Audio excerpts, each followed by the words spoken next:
Queridos alunos, vamos aí para o nosso segundo bloco de aula, dando continuidade aos nossos trabalhos. Vamos lá, turma, falando aí do artigo 2º do Código Penal agora, vamos falar da lei penal no tempo. Então vamos lá, quando nós trabalhamos o tema lei penal no tempo, nós temos que entender que o Código Penal adotou o tema, o princípio do tempus regit actum, certo? Então, lei penal no tempo, o Brasil adotou o princípio do tempus regit actum, ou traduzindo ao português, o tempo rege o ato. Em outras palavras, como regra, aplicaremos a lei penal vigente no momento da prática do crime. Como regra, aplicaremos a lei penal vigente no momento da prática do delito, da prática do crime. Certo, turma? Beleza? Então, lei penal no tempo. Aplicaremos a lei penal vigente no momento da prática do crime. Tá, professor, mas eu tô lendo o artigo 2º, não é muito isso o que ele tá falando. Sim, eu sei, querido. O que você tem que entender?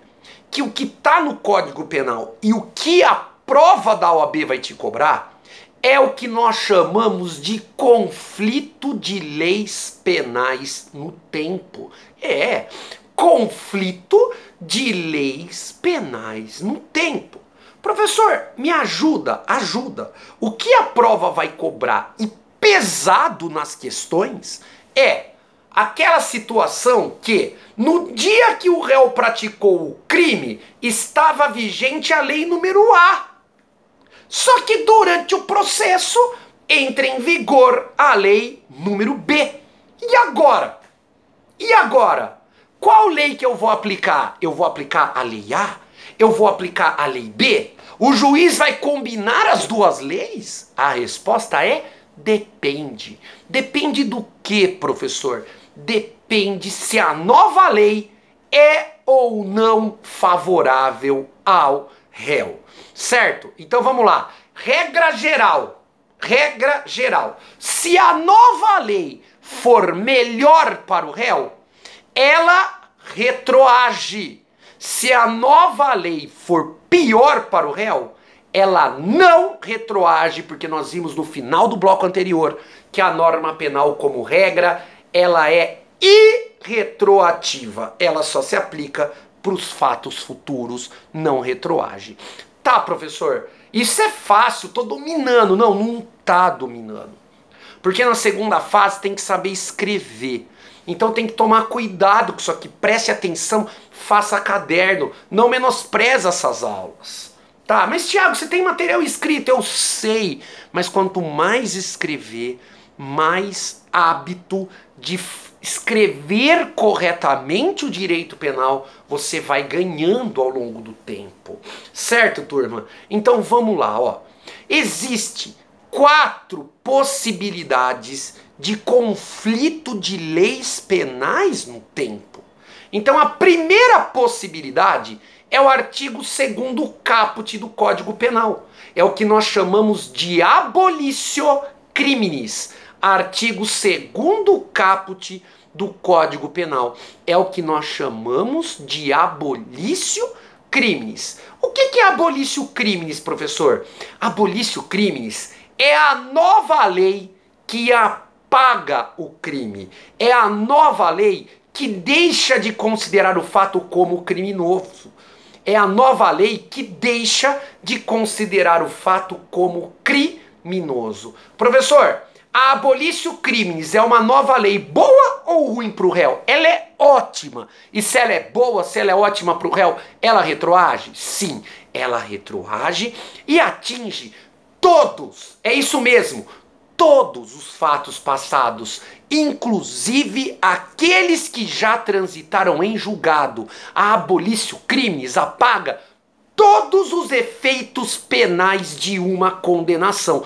Como é que é, professor? Sim, ela apaga tanto o efeito primário, ou seja, se o cara ainda não foi para cadeia, não prestou serviço, não pagou multa, nem vai pagar, porque apaga todos os efeitos penais, tanto os primários, certo? Como secundários. O que são os secundários? São aqueles efeitos que existem, você não vê, mas ele existe. Os maus antecedentes, a reincidência.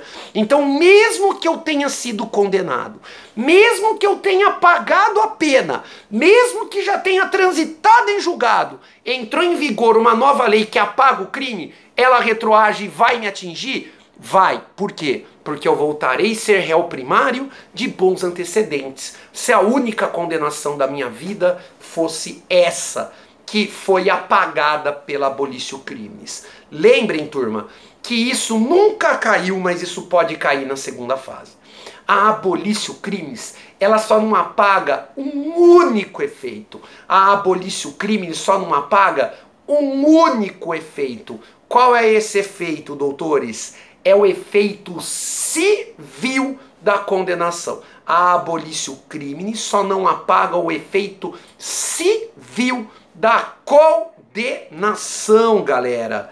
Veja, efeito civil. Você lembra da primeira fase, que a sentença civil, a sentença penal, desculpa, condenatória, transitada em julgado, ela faz coisa julgada no cível, é isso mesmo. A sentença penal condenatória, transitada em julgado, ela faz coisa julgada no cível. Certo, turma? Moral da história, o único efeito que a abolício crimes não vai apagar é esse efeito civil da condenação. A abolício crimes vai impedir que a vítima do crime pegue a sentença penal e execute aquele valor que o juiz criminal está obrigado, nos termos do artigo 387, inciso 4 do Código de Processo Penal, a fixar em favor da vítima? Não. A abolício crime só não apaga o efeito civil. Então a primeira possibilidade de conflito de leis penais no tempo é a abolício crimes, é a nova lei que apaga o delito. Certo, turma? Segunda possibilidade, artigo 2º, parágrafo único do Código Penal, é a novatio legis in melius. Novatio legis in melius. O que é a novatio legis in melius? É a nova lei que de qualquer forma traz benefício ao réu.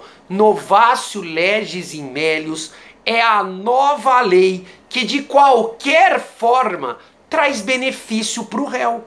Como, por exemplo, diminui a pena. Tiago, qual é a diferença da abolício para novatio legis in melius? A abolício apaga o crime. A novatio legis in melius diminui a pena, turma. Diminui a pena. Vocês entenderam, turma? A novatio legis in melius, ela diminui a pena, turma, certo? Professor, a novatio legis in melius, então, é uma nova lei melhor para o réu? Sim! Então ela retroage? Claro, ela retroage e assim como a abolício, ela apaga todos os fatos passados, inclusive aqueles que já transitaram em julgado, turma, tá bom?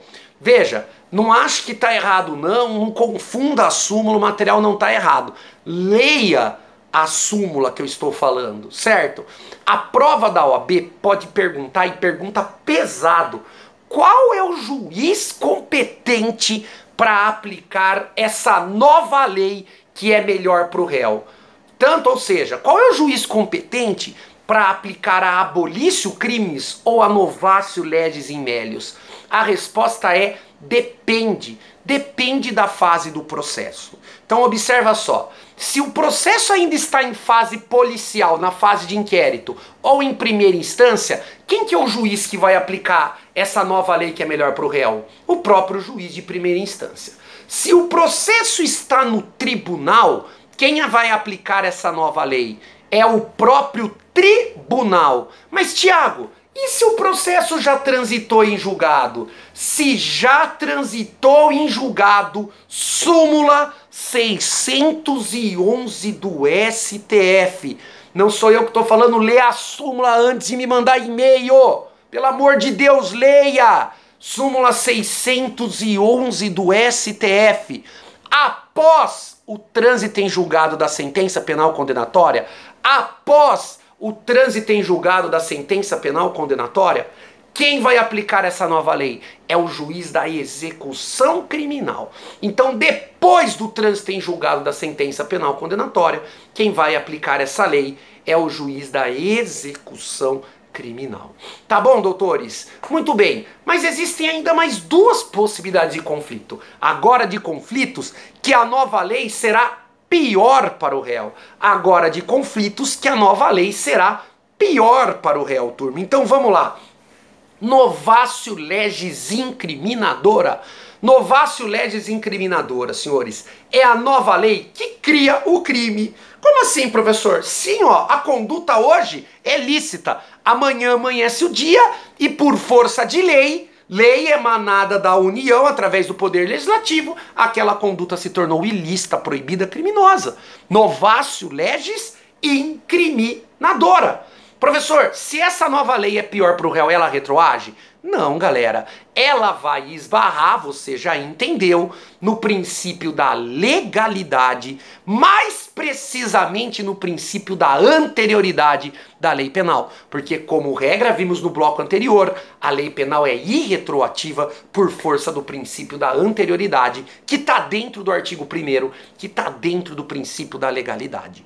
E nós temos ainda a quarta e última possibilidade de conflito, a novatio legis impejus. Novatio legis impejus é a nova lei que de qualquer forma prejudica o réu, como por exemplo aumenta a sua pena. Novatio legis impejus é a nova lei que de qualquer forma traz prejuízos para o réu, como por exemplo, aumenta a pena. Ela é pior para o réu? É, então qual é a diferença da novatio legis incriminadora para novatio legis impejus? Ué, na incriminadora se criou o delito. Na novatio legis impejus o crime já existia. O que acontece? Que essa nova lei piorou, tornou-se ainda mais deselegante, tornou-se ainda a situação do réu mais grave, mais dura, mais rígida, como por exemplo o aumento de pena. Tá, professor, se a novatio legis impejus é pior para o réu, ela retroage?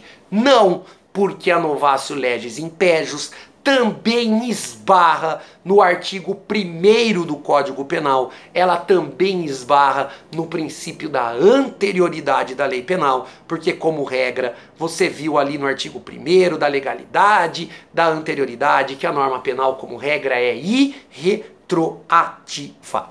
Tá. Para fechar o artigo 2º, você tem que conhecer duas súmulas. A segunda fase, a OAB adora perguntar súmulas. Então, cuidado, vamos lá. Primeira situação, súmula 501 do STJ. Súmula 501 do STJ. A pergunta que pode cair é, vamos imaginar que quando o juiz olha o conflito entre a lei A e a lei B, ele perceba que na lei A existe uma parte que é boa para o réu e na lei B também. Então, como nas duas leis tem partes boas e partes ruins para o réu, o juiz decide combinar as leis. O juiz combina a lei A com a lei B, ou seja, o juiz está legislando, ele está criando uma terceira lei. Ele está criando a lei C, porque ele está pegando parte da A, parte da B, combinando para ajudar o garotão. Quem que é o garotão? O garotão aqui se chama réu. Veja, dá para ajudar o réu, turma? Não. O STJ e o STF decidiram, e inclusive questão agora sumulada pelo STJ, acabando com a discussão doutrinária. O juiz nunca, o juiz jamais poderá combinar as leis, nem mesmo para ajudar o réu. O juiz jamais, o juiz nunca poderá combinar as leis, nem mesmo para ajudar o réu. Súmula 501 do STJ. Para terminar, temos uma súmula importante, uma súmula que é uma pegadinha enorme, que se você tiver desatento, você perde essa questão. É a súmula 711 do STF. O que fala a súmula 711 do STF? Então fala assim, ó, nos crimes permanentes e continuados, ó, não é qualquer crime, é permanente e continuado. Nos crimes permanentes e continuados. Aplicaremos a lei penal vigente no momento da cessação, no momento do término, da permanência ou da continuidade. Repete, professor. Repito, nos crimes permanentes e continuados, nós vamos aplicar a lei penal vigente no momento da cessação, no momento do término, da permanência ou da continuidade, ainda que essa lei seja mais gravosa ao réu, ainda que essa lei seja mais grave ao réu. Tiago, não entendi, você pode me ajudar? Posso. A prova vai contar assim, ó. Eu peguei o Miguel, certo? E levei ele para um cativeiro. Pra quê? Para pedir resgate para a família dele. Então eu estou cometendo crime de extorsão mediante sequestro. Extorsão mediante sequestro, artigo 159 do Código Penal, que é um crime permanente. Por que é permanente? Porque enquanto o Miguel estiver no cativeiro, ocorre-se o quê? O prolongamento da ação. Cada dia que vira é como se eu estivesse levando ele de novo para o cativeiro. É isso que é um crime permanente. Quando é que termina a permanência? Quando eu colocar ele em liberdade. Só que a prova fala que enquanto ele estava no cativeiro, entra em vigor uma nova lei penal. Uma novatio legis impejus, que aumenta a pena da extorsão mediante sequestro. E já na vigência dessa nova lei, eu solto o Miguel. Qual lei você vai aplicar? A lei A, que era mais benéfica, ou a lei B, mais gravosa, que entrou em vigor enquanto o Miguel estava no cativeiro? Enquanto ainda estava ocorrendo a permanência do delito? A resposta é, mesmo sendo mais grave, aplicaremos a lei B, porque trata-se de crime permanente, exceção à regra, por força da súmula 711 do Supremo Tribunal Federal. Tá bom, galera? Tenho certeza que vocês entenderam. Vamos para o artigo 3º do Código Penal. O Código Penal, no artigo 3º, que trata das leis penais temporárias e das leis penais excepcionais. Então aprenda só, turma. Existem dois tipos de leis penais, as temporárias e as excepcionais, que você tem que tomar cuidado, porque elas têm duas características. Marca no caderno e eu te explico. As normas penais temporárias e as normas penais excepcionais, quais são as duas características delas? Primeira, elas são autorrevogáveis. Segundo, elas são ultrativas. Então decora. Artigo 3º do Código Penal. Normas penais temporárias e normas penais excepcionais. Elas possuem duas características. Elas são autorrevogáveis e são ultrativas. Então vamos entender. Quando a gente estuda a lei, lá na Lei de Introdução às Normas do Direito Brasileiro, que você geralmente aprende como direito civil na faculdade, ou como introdução ao estudo do direito, não sei como foi a sua grade curricular, você aprendeu que toda lei ela tem 5 características. Ela é geral, ela é abstrata, ela é imperativa, ela é autorizante, ela emana de autoridade competente, mas o mais importante para esse tema, ela é contínua, ela goza de continuidade. Ou seja, você aprendeu isso assim: a lei tem vigência até que outra lei venha e a modifique ou a revogue. A lei tem vigência até que outra lei venha e a modifique ou a revogue, turma. Muito bem. As normas penais temporárias e as normas penais excepcionais, elas não têm continuidade.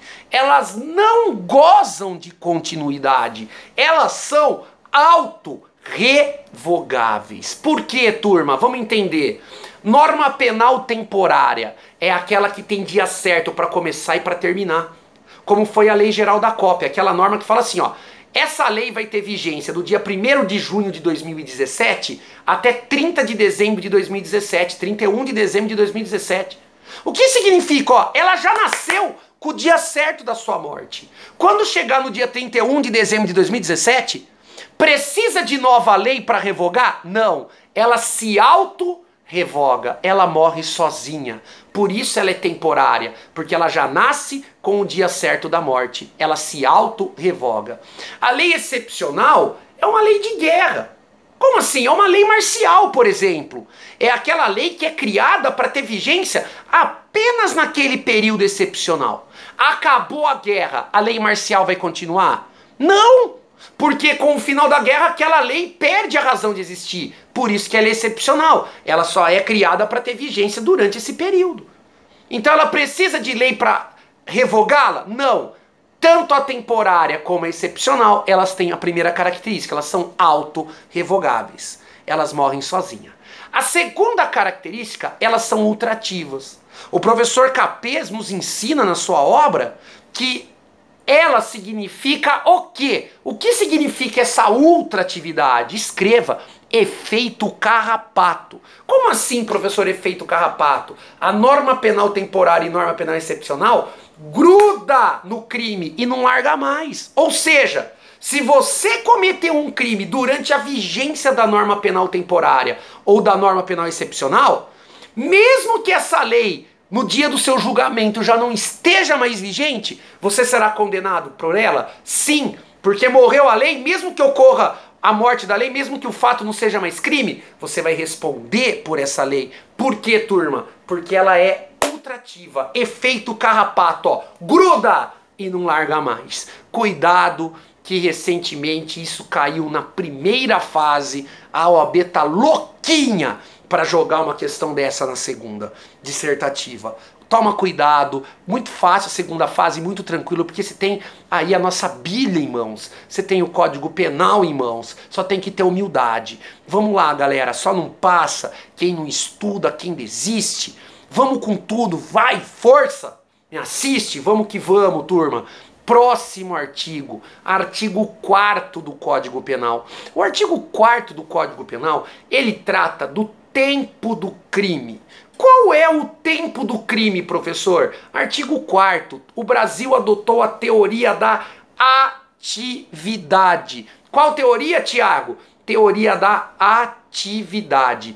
Tempo do crime é o momento da ação ou omissão, ainda que outro seja o momento da consumação, turma.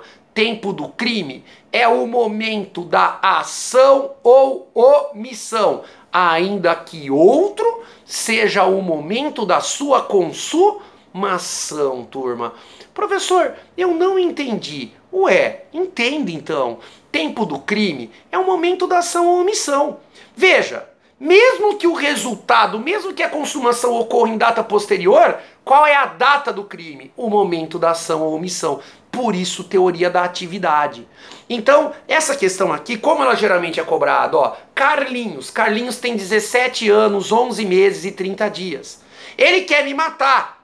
Ele dá um tiro na minha cabeça. Certo, turma? Ele dá um tiro na minha cabeça. Só que eu não morro naquela hora. Eu fico um mês na UTI. O dia que eu venho a óbito, o dia que o homicídio se consuma, o Carlinhos não é mais Carlinhos, ele já é Carlos. Porque ele já completou 18 anos. A prova vai perguntar, Carlinhos cometeu crime? Não. Porque tempo do crime, teoria da atividade, é o momento da ação ou omissão. É o dia que ele atirou. Adolescente, criança e adolescente, você sabe, não praticam crimes, praticam atos infracionais, doutores. Logo, Carlinhos não vai receber pena, porque adolescente não recebe pena, recebe medida socioeducativa, que está regulamentada lá pela Lei 8.069 de 90, pelo glorioso Estatuto da Criança e do Adolescente. Logo, Carlinhos não vai ser julgado na vara do júri, não vai ser julgado em vara criminal. Carlinhos será julgado pelo juiz da infância. Carlinhos será julgado perante a vara da infância, doutores. Perfeito? Beleza, turma? E vamos pular o artigo 5º de propósito e vamos aprender um pouquinho do artigo 6º. Depois eu volto no 5º, tá bom, turma? Artigo 6º. O artigo 6º, ele trata do tema lugar do crime. Para quem já foi meu aluno, ninguém erra essa. Para quem não foi, está sendo a primeira vez, toma cuidado. Quando a gente fala de lugar do crime, isso eu faço essa questão em todo o simulado de propósito, para xingar o aluno mesmo. Porque existe lugar do crime no Código Penal e existe lugar do crime no Código de Processo Penal. As teorias são diferentes. Por quê? Porque regulam crimes diferentes. Então você só vai me usar o Código Penal quando perguntar qual é o juiz competente, qual é o lugar do crime. O Código Penal regula apenas, turma, o lugar do crime nos famosos crimes à distância. O que são crimes à distância? Crimes à distância são crimes que começam em um país e terminam em outro país. É aquela história assim, ó, eu quero matar o Maradona, então eu mando uma bomba aí de Campinas com destino a Buenos Aires. Então a bomba sai do Brasil, que é um país, Campinas, cidade brasileira, e explode Buenos Aires, né, capital da Argentina, que é outro país. Isso é crime à distância. Começa um país e termina em outro país. Tá, qual é a teoria que o direito penal utilizou para os crimes à distância? O Código Penal utilizou a teoria mista, também chamada teoria da ambiguidade.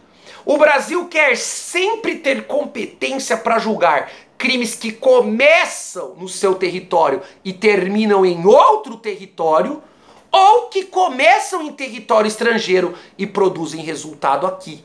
Então, se o crime começou no Brasil ou terminou no Brasil, o Brasil vai ter competência para julgar? Vai, turma. Por quê? Porque o artigo 6º do Código Penal adotou a teoria mista, também chamado de teoria da ambiguidade. Começou no Brasil ou terminou no Brasil, os crimes à distância sempre serão julgados pelo Brasil. O Brasil sempre vai ter competência para julgar crimes à distância. Galera, é isso aí. Tô encerrando o bloco, já estamos aí com uns 27 minutos de aula, certo? No próximo bloco nós voltamos para encerrar aí os primeiros artigos do Código Penal e para que amanhã nós possamos entrar de fato na teoria do crime. Continue estudando, vamos com tudo, rumo à sua aprovação. Fiquem com Deus e até daqui a pouco. Tchau!